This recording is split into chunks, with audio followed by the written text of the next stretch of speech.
The views expressed by the speakers of CamaPlan podcasts are those of the speakers only and may not reflect those of Cama, its members, or employees. Cama does not guarantee the accuracy of information provided by these speakers. Professional advisors should be consulted before implementing any options presented. Cama absolutely does not endorse or recommend any individual or organization, including the speakers. Cama, its members, and employees do not accept liability for losses and/or damages arising from errors or omissions within, reliance upon, or any use of the information provided by the speakers. Individuals are strongly encouraged by Cama to conduct their own due diligence before making any investment choices. Cama does not act as, nor offer the services of, an investment advisor, CPA, realtor, or attorney. If tax, legal, accounting, investment, or other similar expert assistance is required, the services of a competent professional should be sought. Hello and welcome back to The Road to Financial Freedom, a podcast that allows experts to share their stories and secrets to unlocking their financial independence. This podcast is brought to you by CamaPlan, a self-directed IRA administrator located in Ambler, Pennsylvania, that's focused on educating investors with different ways to grow their retirement savings faster through alternative investments. And of course, we continue to record this podcast remotely. I'm Jess Jones, CamaPlan team member and your podcast host. This week, our guest is the founder and CEO of Barratt Asset Management, or BAM, a company that has grown under his leadership to become an outstanding 3-time Inc. 5000 private equity and management firm. As a multifamily property owner, manager, and syndicator, he specializes in large apartment communities in the Midwest. With over 4,000 units acquired, he has raised nearly $100 million in equity, and BAM currently manages $430 million in syndications. Now his focus centers on equity finance, acquisitions, and company strategy. His experiences in growing and scaling a business, raising capital, and learning from failing forward have enabled him to speak with us today on how starting small doesn't mean you cannot think big. So please join me in welcoming Ivan Barratt to The Road to Financial Freedom. Ivan, thank you for being here today. Hi, Jess. Thank you for having me, and thank you for that warm welcome. Oh, of course. Well, your bio, the introduction wrote itself, basically. So I'm really excited to learn more about you and how you built Barratt Asset Management and your entire journey from beginning to end. So let's just jump right in and start from the very beginning. Great. Tell me some more about your background, where you were born and grew up, went to school, studied, everything. And then if anything surprised you, that stuck with you, even since the very beginning. Like I think of myself, I have a theater major and theater background, and here I am conducting interviews in finance. So what for you stuck with you growing up? Oh man, there's a lot. I'm pretty lucky. Grew up in the heartland, born and raised in Indianapolis, Indiana. 42 and a half years old, getting closer to 43. And again, like I said, I'm really lucky. I grew up in what I would call the sort of the upper end of middle class. So had great parents, great town to raise a family in. Dad and mom very entrepreneurial, both solopreneurs. My dad was an attorney, or is an attorney, and always had a bunch of rental properties. Mom, interior design, very successful solopreneur. And so, I got the bug for this entrepreneurial thing pretty early, and working my dad's rental properties at mowing lawns at like age 7. Mm-hmm. I was kind of a lazy kid, and I thought, well, what better way to be lazy than to own a bunch of real estate and watch the rent checks come in? Turns out it's a real job, but that entrepreneurial seed was planted early. Realized if I wanted to escape manual labor that I better get an education, and so Dad's ultimate plan worked pretty well there. Nice, yeah, very very interesting. I think the fact that you mentioned mowing lawns, which doesn't always seem like, especially when you're 7 years old, doesn't seem like it's going to this day, I hate mowing lawns. Right? Hate it. It's those little things that stick with you, and like exactly, like that's the thing is that still sticks with you, and that's something that I think you've still been able to carry over. And like, well, how do I build this business, or how do I think in this way, and how do I avoid something that makes me think of mowing lawns? So yeah, I was the the typical like C student at best, class clown. Didn't really find a love for learning until high school, really, when I had a couple of really great teachers. And then, of course, in college at Indiana University, that's when you really get to start picking your focus. So got to study more stuff that interested me. And, looking back, that avoidance of doing things you hated actually held me back in my entrepreneurial journey, because once I discovered that I had to do what I hated first in order to get to where I wanted to go and be able to do what I love, was just part of it. And so, sort of like you said, things that stuck, unwinding that philosophy that a lot of people hear these days, just do what you love and everything else will work out. Right, yeah. I totally disagree with.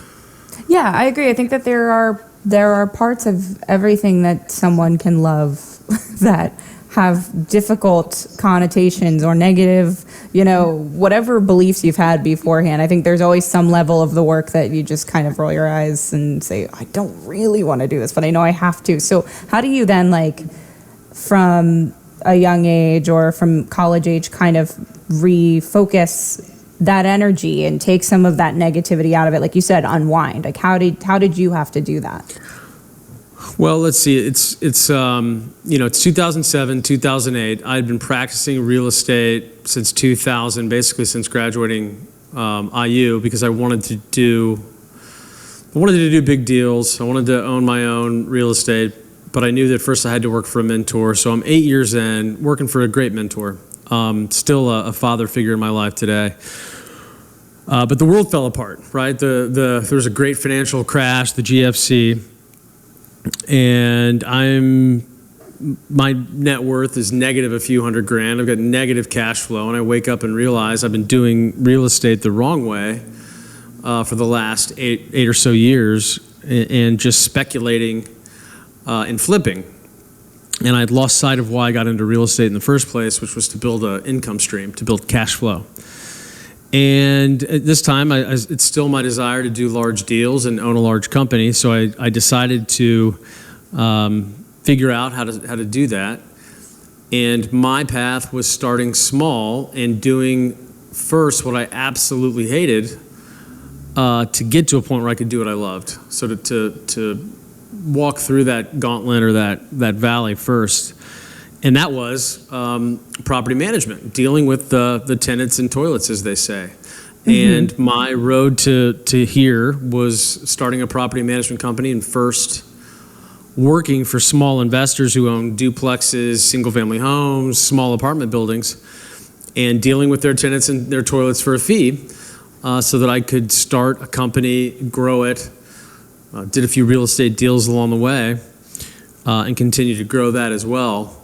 Whereas today, we don't manage any property really for anyone else but property that we own. We've actually owned 5,000 units at one time, but we've sold about 1,000. Wow. Mm-hmm. Those were some of the most trying parts of my adult life was getting that off the ground. Property management is very tough. Most people don't like doing it. Yes, that's what I've heard. I've heard a lot. Yeah. But people will pay you to do it for them, and you can scale a business around that. And thankfully today I have people that are much more capable than me of handling the residents. We don't call them tenants anymore. We haven't called them that for a long time. But the residents and the toilets and the phone calls and everything else, I don't have to deal with that anymore. I get to do things that are more impactful, that add more value to the overall organization. But I wouldn't be here today without first being the busboy, being the cook, being the maitre d'. Exactly. And I think that I appreciate that you were honest in the beginning and said, there were things that I felt lazy about. There were things that I didn't like. There were things that I didn't enjoy. The idea of, do what you love and everything will fall into place. I've always kind of had an issue with it myself, being like, okay, but you do have to work hard, and sometimes that hard work isn't enjoyable, but everybody has to do it, so why can't people just say that sometimes it sucks? So I think that it's a really good way to look at it and to be able to talk to someone like you who's obviously on the other side of the equation now and still learning and things like that, but you're able to kind of now focus on the positives and the positive work that you're able to do. And I think that that's really a great way to approach it, especially if someone is thinking and listening to this, like, I don't want to do this. It's kind of nice to hear, well, there's eventually a point where that goes away. So thank you for sharing that. Absolutely.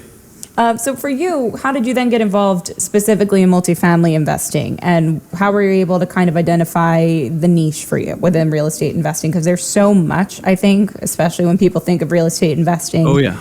Yeah, like the initial, oh, well, real estate investing is buying a house. And for people, it's sometimes like single family homes is what they think of first. So for you, what were like some of the signs or the signals for you that you were able to pick up that led you to multifamily? And then what do you think some people should maybe look for if they're unsure of where to even start with this field?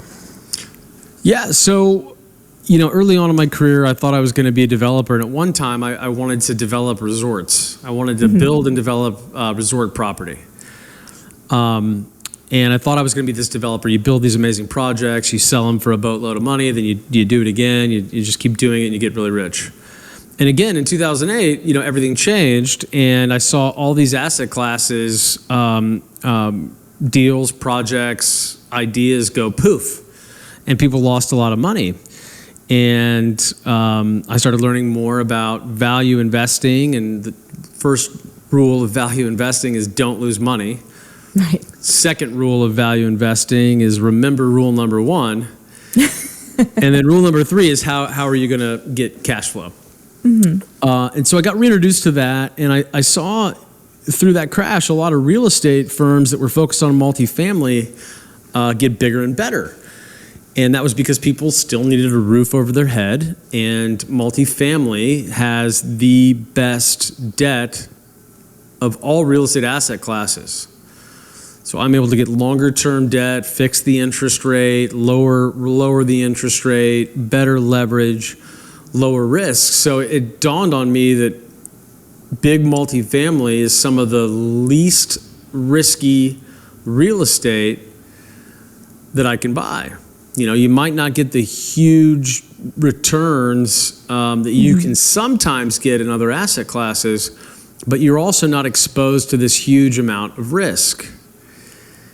And then coming to the realization of that is when I really started zeroing in on multifamily, and was sort of, again, stuck for a little while, holding out for a big deal, and woke up to the realization that I could really start small and get somewhere much faster than letting my ego get in the way and holding out to get my first big deal done just so I could say I did a big deal. So that's where I started, pushing a very small,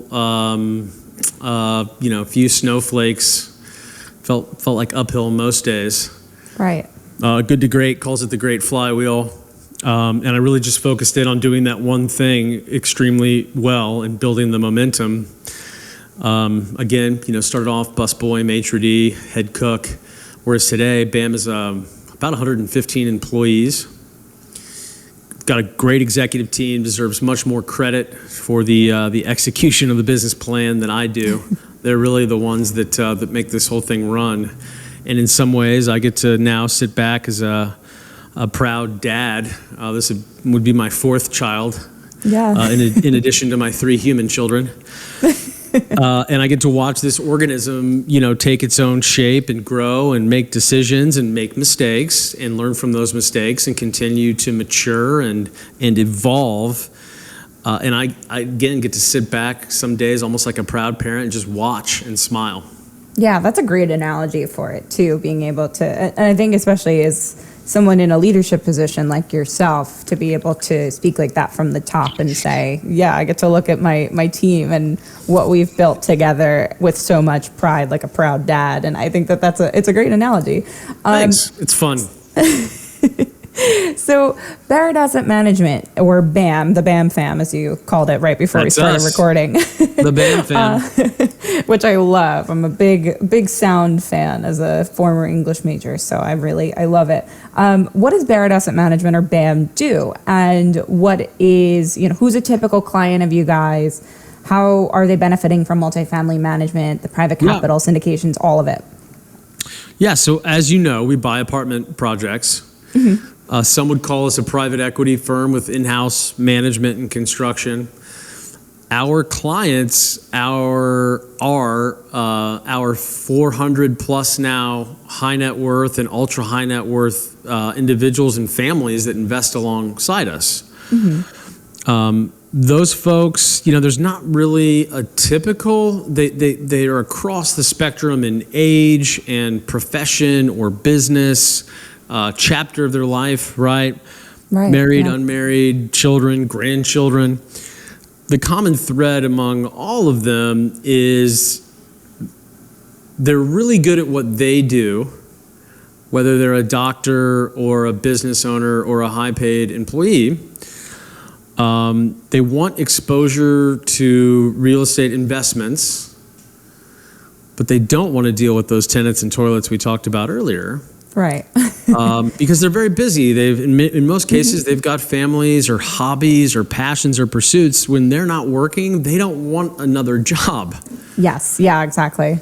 And what's really cool, thanks to the internet, is now that those folks can meet people like me very, very easily, and they can partner with us, and in many cases get better returns for a lot less time commitment. It's more just about doing your upfront homework on sponsors like me, and doing your upfront due diligence and forming these relationships. And after that, it's the job of me and my team to execute the business plan. So Jess, it's cool. It's a lot like you and me going out and buying an apartment building. The two of us, we partner together. We both put some money in. I've always got my skin in the game too. And we agree on some terms for your capital, some return objectives. We typically are targeting somewhere in the high teens, low 20s, annualized rate of return for our clients. But you say, listen, Ivan, you bring all the experience to the table. I'm just bringing capital, and this is where capital and experience meet and form a relationship, sometimes often called a syndication. And because we pool our capital together, we can buy bigger, better assets that have better economies of scale, in many ways are better to run. And when the business plan works, the returns are greater because it's a lot more fun and a lot more zeros when you raise the rents on, say, 250 apartments versus 2.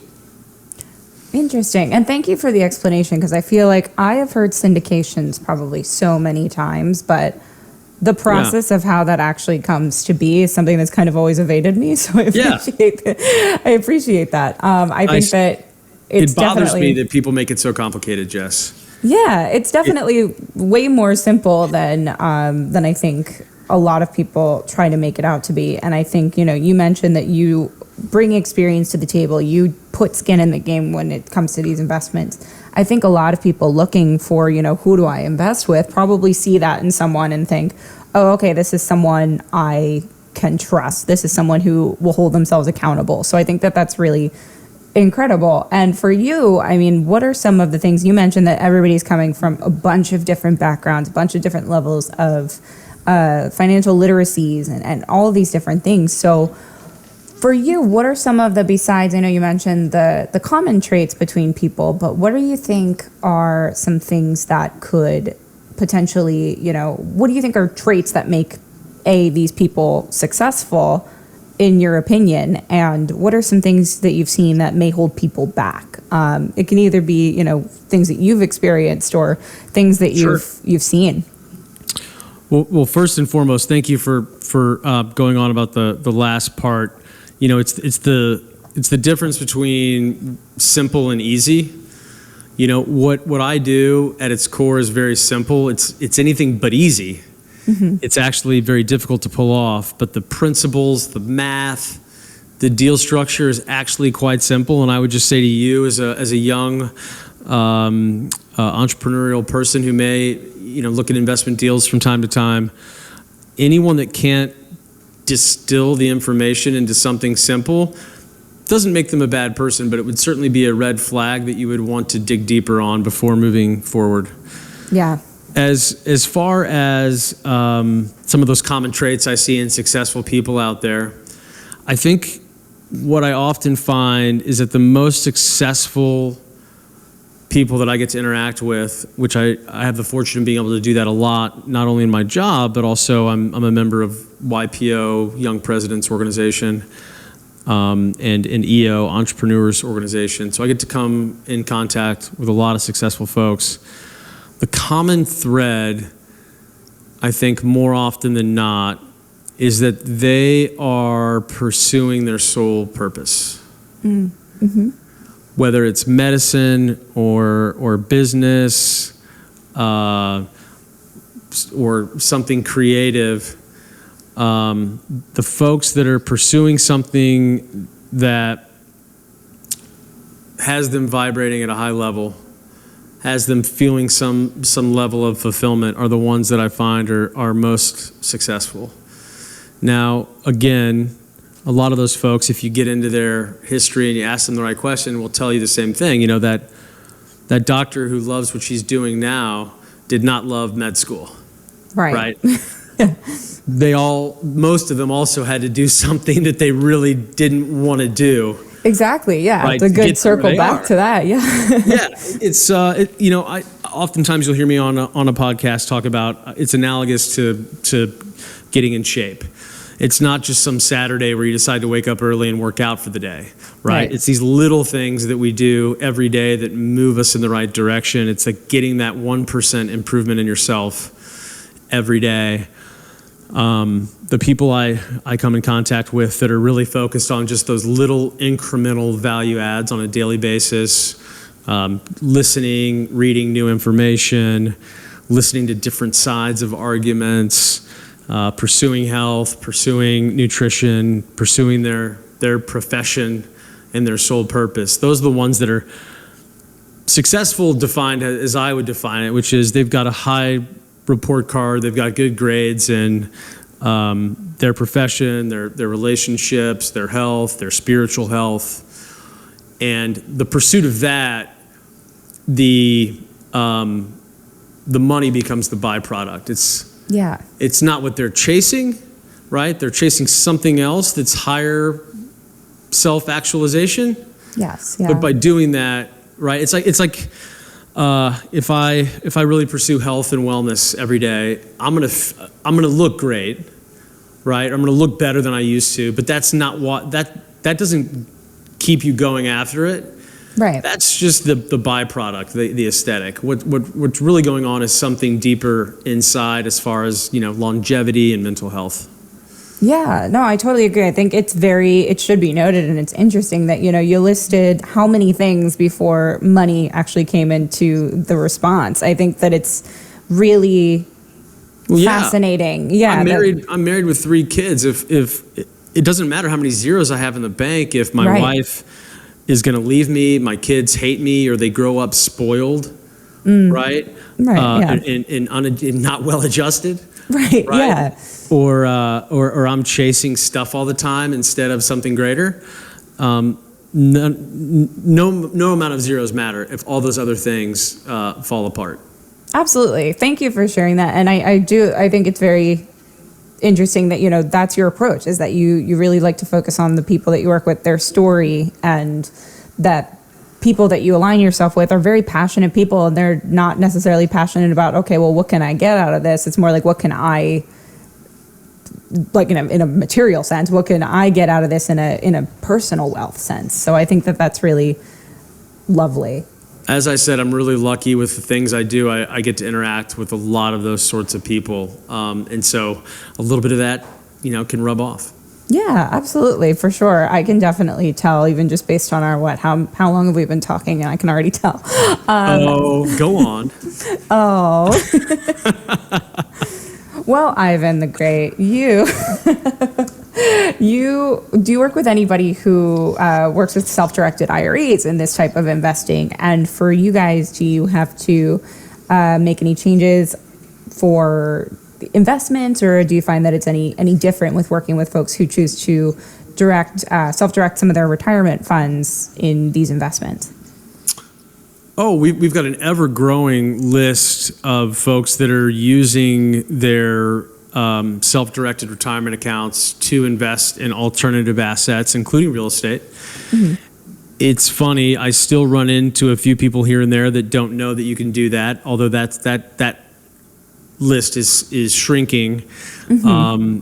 Just the other day, a client was told by his traditional financial advisor that he could not invest in income property with his self-directed retirement account.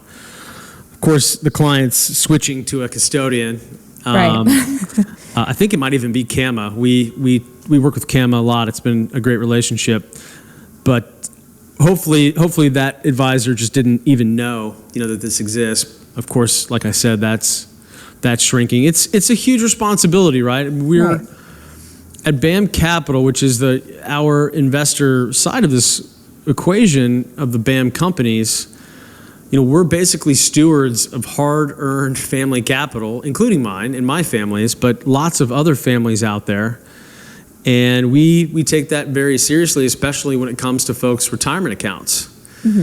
I don't know if I answered your question there, Jess, but it's been a lot of fun watching in helping an ever-growing list of folks using that vehicle to grow their capital and get, frankly, better yield than they can find in other investment classes in this low yield environment we're in. Yeah, absolutely. And I think that does answer my question, because you hit the nail on the head when it's just that number is shrinking, yes, but there's so much of a lack of education on what a self-directed IRA actually allows you to do. Oh, yeah. So the fact that your investment offers it, and that you're able to work with folks and help educate them on what they're actually able to do with BAM, I think really, it's a different type of investing, but it's one that is beneficial, especially in the long run. Someone approaches you, they're my age, and they don't even know what it is yet. That could change their entire financial future. So I think that that's really great. I do too. I get asked a lot, hey, should I buy a duplex? Like, let's say I'm not qualified to invest with Ivan and BAM. Should I buy a duplex? Should I start off in single family homes? Should I invest in gold, right? And my favorite answer, and the one most often used, is first invest in yourself and invest in your education. And get enough education to where you, the individual, know without a doubt where and what you should invest in. Yes, yeah, that's a great point. And it's so great to be alive right now because of the internet and podcasts like this and other platforms where there is so much free education available. Yes. Yeah. To start learning this stuff so that it's also simple to you as the investor. Yeah, I agree. I think the fact that there's so much more information out there and that it's more accessible, and we're just helping people point out those places that they can start to invest in that education in themselves and their futures, I think is really wonderful. So I think it's great that both BAM and Cama and other places are continuing to do that for folks. Well, I'm going to steal a line from Jeff Bezos, because I got to hear him speak a few years ago, and it's always stuck with me. And what Jeff said, which is what I try to mirror, whether you like Amazon or not, but what he said as the founder of that company is that if I can be 100% transparent with my investors, who come in all shapes and sizes of needs and wants and hold periods and desires and return objectives, if I can be 100% transparent with that person, then the investor can self-select if I'm a fit for their portfolio. And it's just been a really rewarding way to operate, because if I do that really well and I get that story out there and I'm transparent with good and bad news, this magical thing happens. I attract investors, and those investors tell others how transparent and open we are and how well we communicate, and they tell more investors. And it's just been a really fun, exciting, rewarding way to grow a platform versus the sort of the sales pitchy, gimmicky, heavy advertising route. Yeah, I totally agree with that. I mean, I think things like transparency, accountability, honesty, those things that you see in a leader, like from the top down, don't go unnoticed. And that's probably why word of mouth has worked so great and all of these things. So I think it that's takes incredible. longer in the beginning. It takes longer to get it going. But once you get it going, it's that great flywheel I talked about from the book Good to Great. Great book. If you're looking for any more recommendations, it's a classic. Oh, yeah. But once that flywheel, once that momentum gets going, which takes longer, it becomes much harder to stop. Yeah, definitely. So for you, I mean, you clearly have one of the things that's the most interesting, I think, from just meeting you on paper before we even got the chance to meet is how transparent your story actually was. So the thing that sticks out to me is, you started with one duplex that you were managing from a spare bedroom, is the way that your biography describes it. So what was this experience like? And then what were some of the foundational lessons, if we can backtrack a bit, that you were able to learn in this stage of your journey that may continue to come up now as you're at a completely different stage of that journey? Ooh, good question. Things that at that time that still come up today. That's a really good one, Jess. Thanks. Yeah, so I've got my duplex, I've got a few other single family homes, a couple other duplexes for investors, not my single family, somebody else. And I just started a management company. Didn't know how I was going to do it or what I was going to use, right? I was still using Excel sheets when I started versus accounting software. The key was to just get moving and then figure it out. For me, not everybody's like this, but for me, I'm more of a, fire, ready, aim kind of guy. I just got to get started, and then I'll course correct and pivot as needed as I go. Man, I haven't thought about those days in a while because that was tough.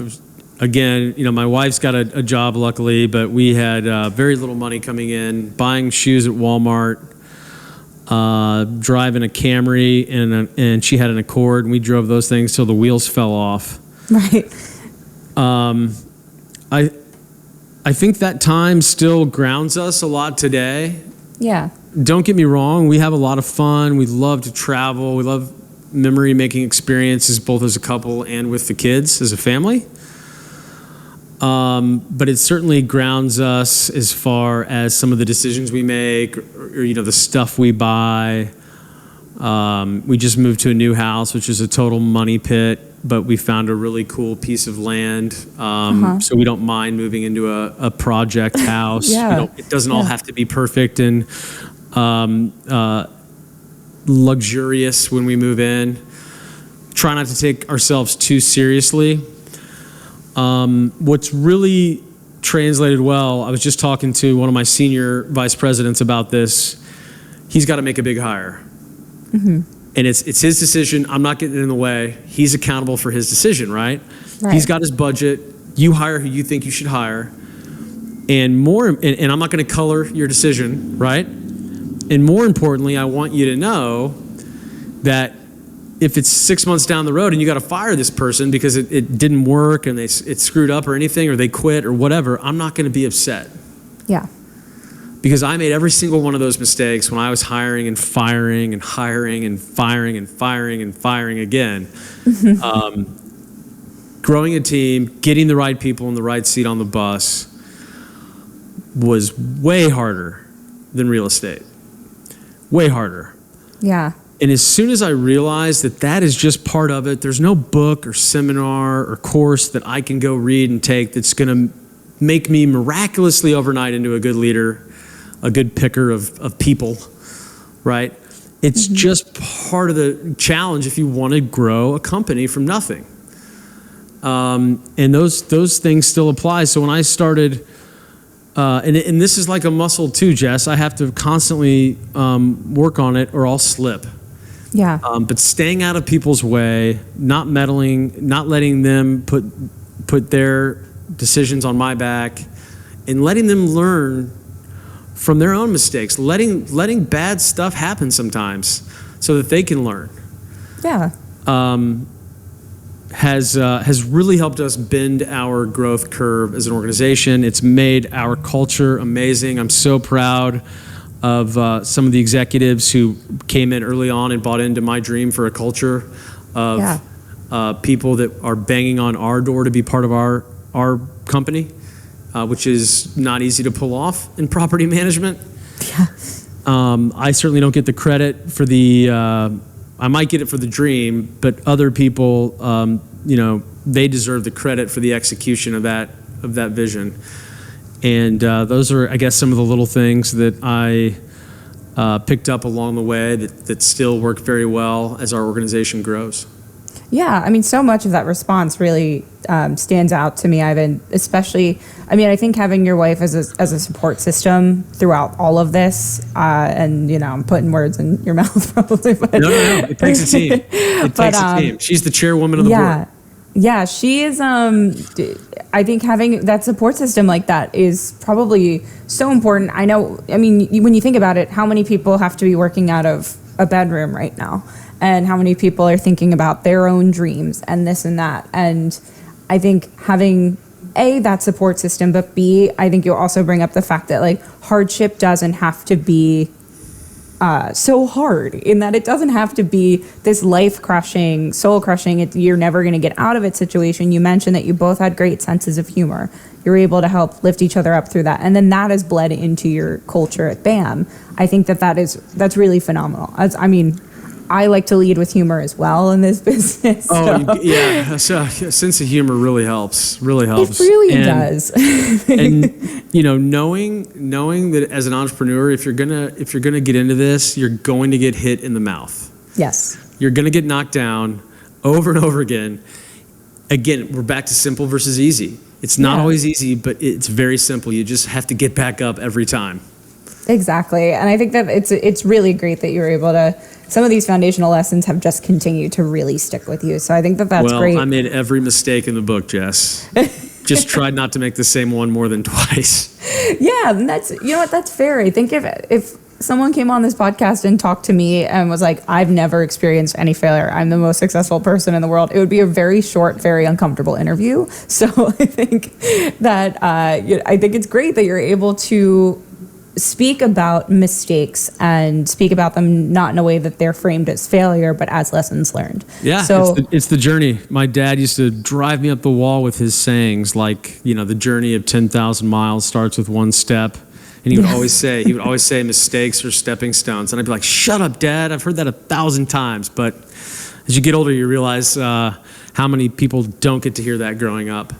Yeah, and I think you bring up it goes back to the support system again. I mean, you brought up in the very beginning that both your parents had entrepreneurial spirits, and that rubbed off very quickly on you as well. So, you had a mentor and all of these different things. I think, people, the business of people is just as important as the business of anything else in this industry. And I think you clearly my mom doesn't get enough credit in some of these podcasts because my dad had the rental properties, but boy, she brought the fire. Yeah.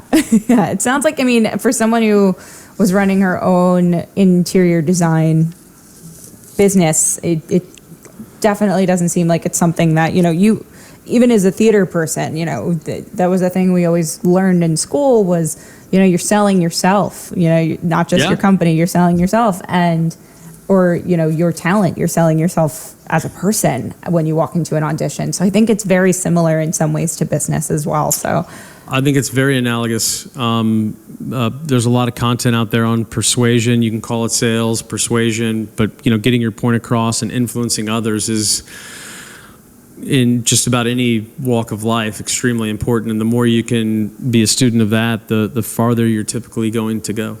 Absolutely. So for you, you mentioned this in your previous response too, but you are, a leader of a company that's grown to over 100 employees now at this point, right? So, and a portfolio that's over 4,000 units, and this all happened within a decade. So for you, what are some of the new discoveries, if you can add on to any more, in addition to your previous response, because I know you talked about this, what are some of the new discoveries you've been able to pick up about yourself as a leader and about this investment asset class in general, and as your company, as you've continued to grow in such a short amount of time in such a big way?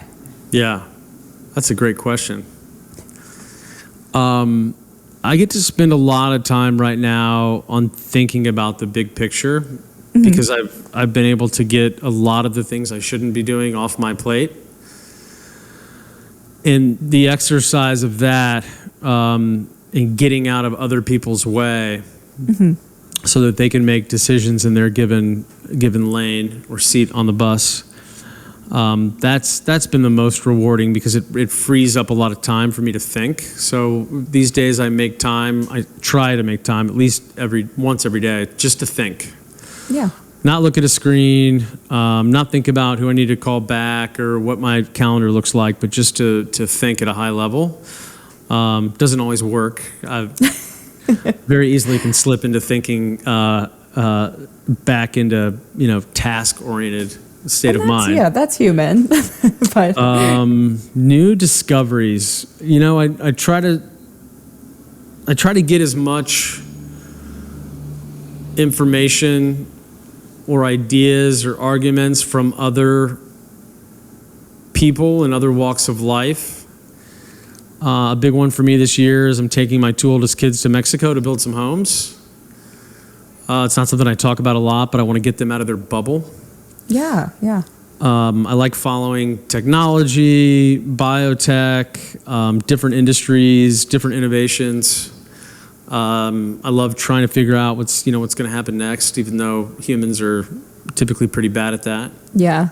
So I love absorbing information, and I don't know if I went down a rabbit hole there with some new discoveries. Nothing really earth-shattering. COVID in the first month or so was a very scary thing for us, and then it became a benefit to our business model. I know it's hurt a lot of people, so I'm not seeing that from the rooftops. But people still need a roof over their head. There's still a desire to live in suburban locations with good schools, which is what we focus on. And so it was really fun to see our occupancy and demand actually increase, and our rent collections stay consistent.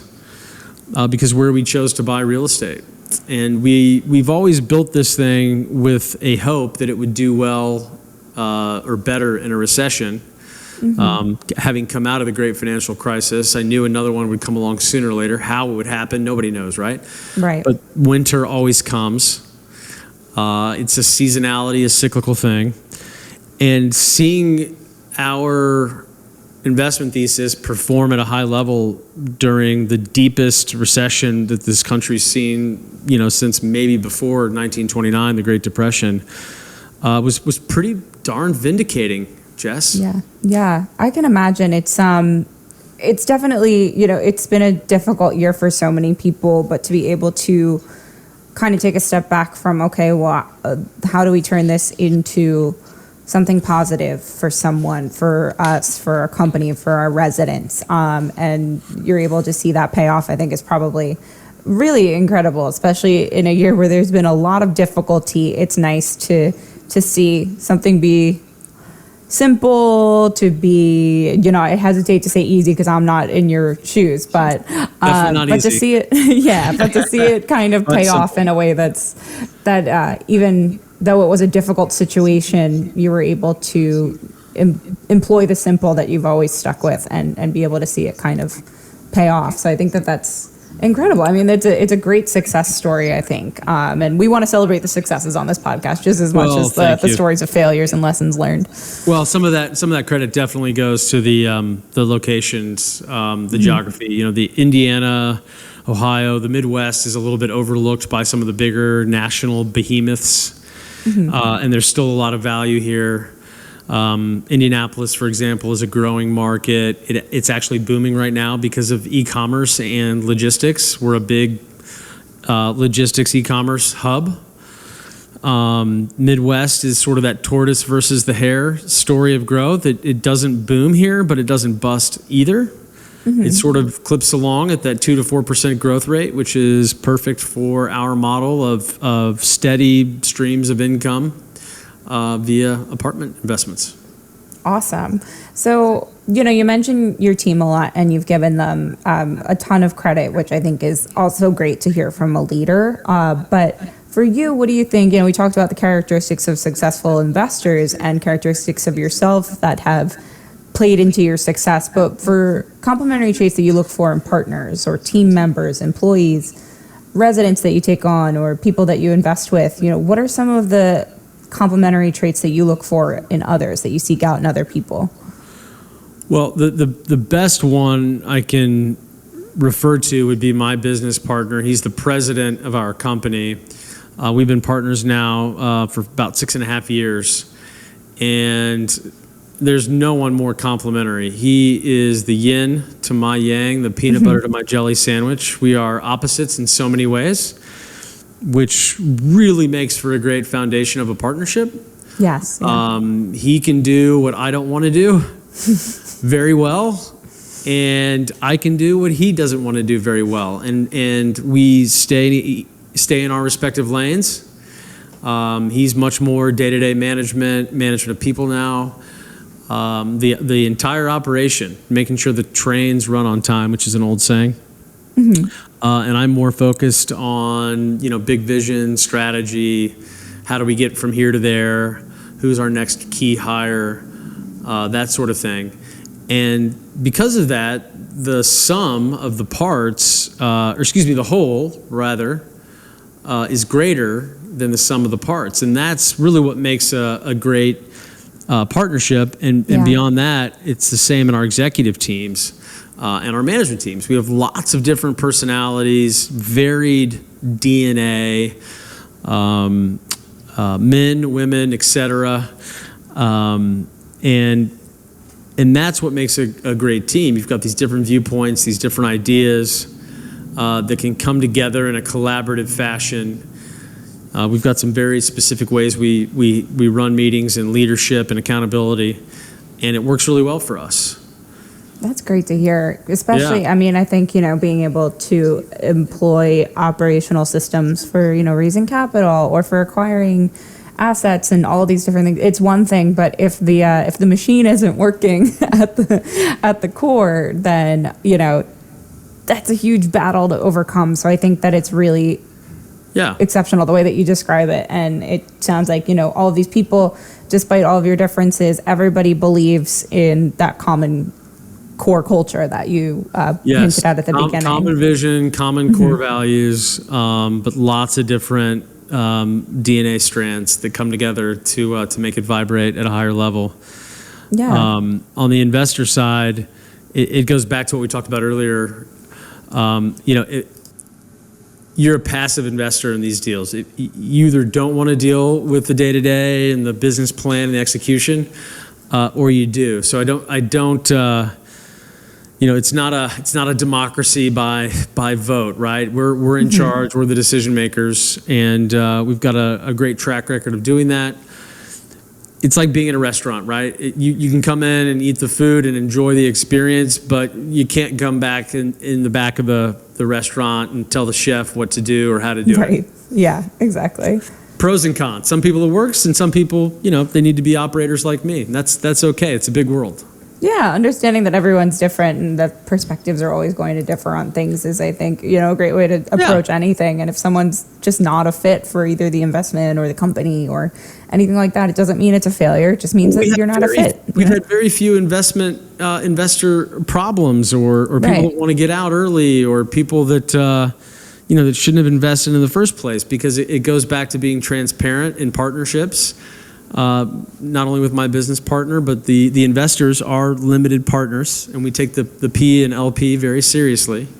Yeah. And again, going back to that transparency, if you're an operator listening right now, if you're very transparent with your investment thesis, the good, the bad, the plan, you're far less likely to get investor misalignment, right? Versus doing whatever you can just to get the money in. You don't want all capital out there. You want capital that is that fits well and is a complement to the overall business plan. Yeah, absolutely. Well, I love the way that you lay all that out. I think it's really helpful for people even who are at the operational stage or just trying to start something and wondering, okay, well, how do I build my team? I think this is this is definitely a hugely helpful blueprint for how to do that. So I appreciate your answers and your responses to all this. So for you then, what is, in terms of, your processes, and I think we've talked about a number of these throughout this conversation, but specifically for raising capital, what's your process like, without giving away every single secret you have, but how did your process develop? What are some of the major takeaways for you from your own experiences with raising capital, and how have they morphed or changed over the course of your growth as a company? Oh, gosh. Well, there's not a whole lot of secrets to this side of it either. It's like any other part of the business. To do it well, to do it right, and to build up unstoppable momentum, it's very slow at first. Mm-hmm. My first couple of really small apartment deals, 30, 35 units, I had an investor or two. Then I moved up into my first, what I would call a real syndication, which is where I had multiple investors and a private placement memorandum. That was a $600,000 raise. I remember being so stressed when I had to raise my first $1 million on a deal. It was like a 112 unit deal. It's my first deal where we would have on-site staff, employees like there every day. Yeah. And I had to raise like $1 million in 60 days. And I was so stressed. My wife will tell you I had like this rash, like around my eyes. Mm-hmm. Because I didn't know I knew I had a good deal, but I didn't know where I was going to get the money. Right. Right. And of course, I raised it with plenty of time. And over time, it got a little bit easier. But back in the day, I was literally making a list of everybody I knew who I thought might be interested or might know somebody. And I was just taking people out to lunch or coffee or breakfast or meet them at their office, whatever I could do to get on their schedule. And instead of saying, hey, I want to pitch you on this real estate deal, I would say, hey, I just want to get you up to speed with what I'm doing. I value your opinion. I'd love to show you what I'm doing and maybe get your thoughts on it. Mm-hmm. And just practicing repetition of talking about what I'm up to, my business plan, what kind of assets we're looking for, or the asset that I'm buying if I had one. And there were times, Jess, where I was doing like 2 lunch meetings at one restaurant, like back to back. Like it sounds like a sitcom episode. You'd have to run back to the bathroom. just like working my network. And so in the beginning, long before now, where we have like third-party audits and we have investors all over the country, my first investors were people in my own network already. Yeah. I'd been in real estate for several years already, so I had some relationships there. And one of my first big sources was I was able to convert some of my investors who were buying those small properties. And so they already had rental property, and I would talk to them and say, hey, Tim, this is a big apartment deal I'm buying. And of course, then like my big deal is like, 60, 100 units, right? Mm-hmm. Versus today where it's 200 or 300. But hey, I want to show you what I'm doing, and I think you might like it. And so I got, 1 or 2 of those people to invest, and a few more.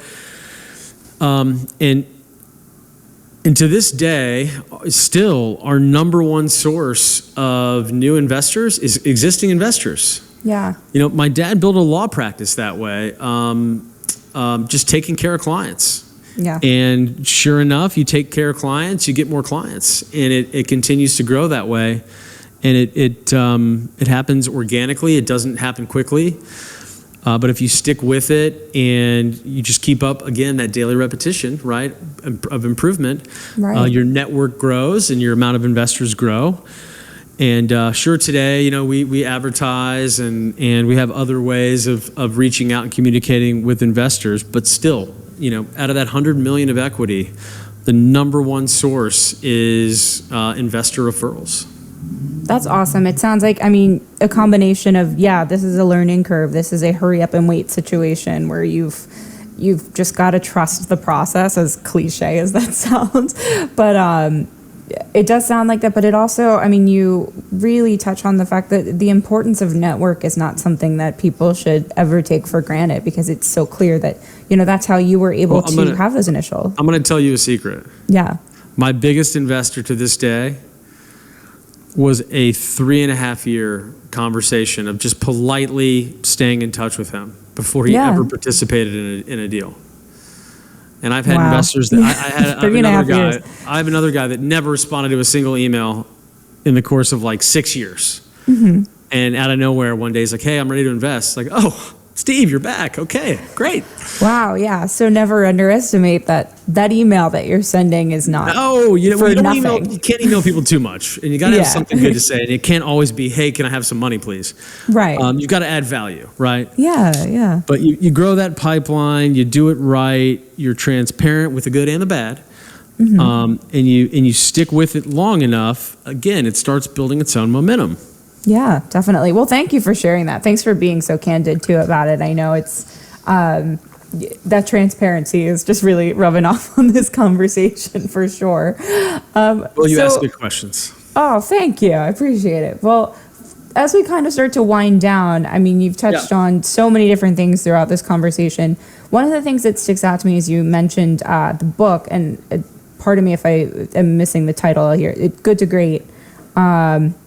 And were there any other interesting books lately that you've read, or any books for you, or any publications or online sources or movies or anything that you continue to go back to for you that kind of reminds you to stay grounded, or to go back to some basics, this and that? What are some of those? Because I like to build a little reading list in my own in my own head, but hopefully our listeners can too.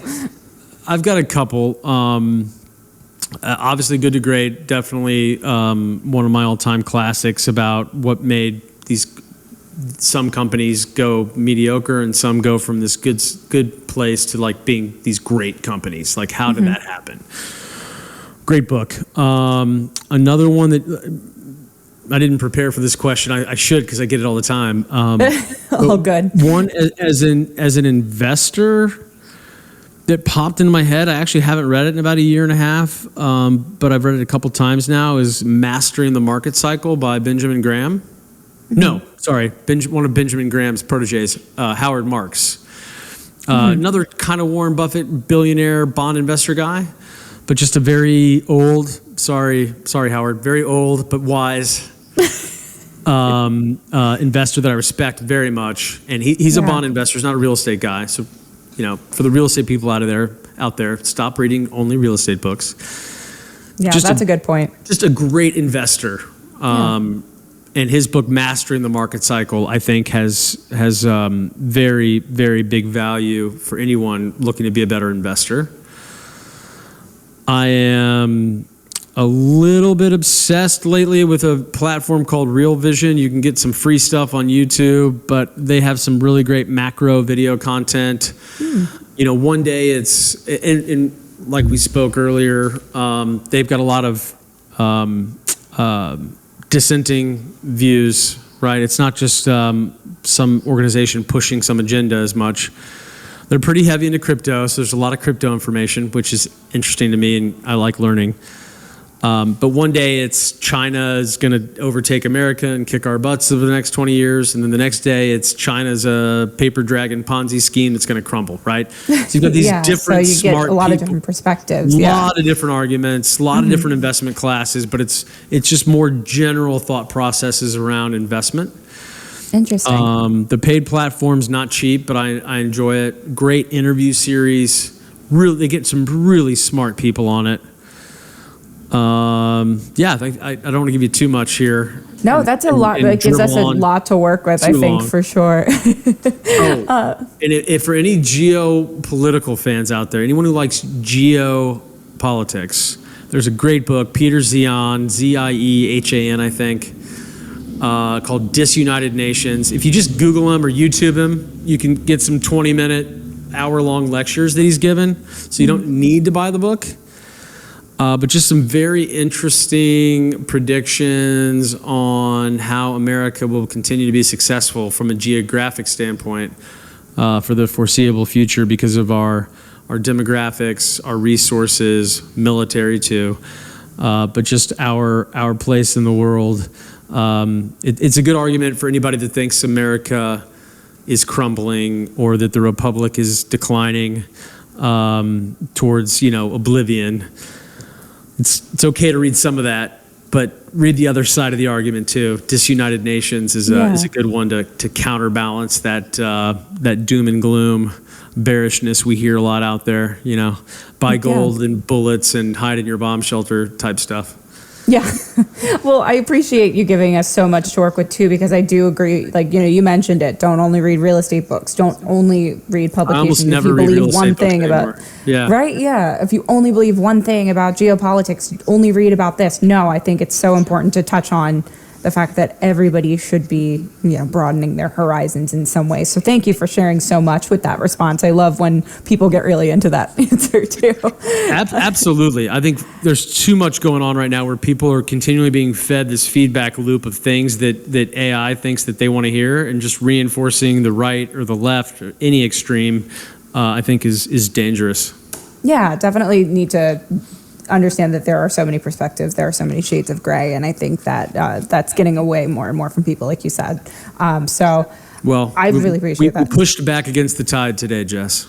We did, yeah. We did our little part for it today. So thanks, Ivan. I appreciate you, taking the time to answer everything, to approach so much with a sense of humor, but also with so much information to offer too on this. I know I learned a lot, and I very much enjoyed our conversation. So one of the things that we do ask everyone, because I'm always interested to hear how the answers differ, how they are the same, what same phrases come up, this and that, is what would you say are your keys to building wealth and unlocking financial freedom? So these things don't have to be financial keys, but for you, what's informed your unique definition of the way that you look at success?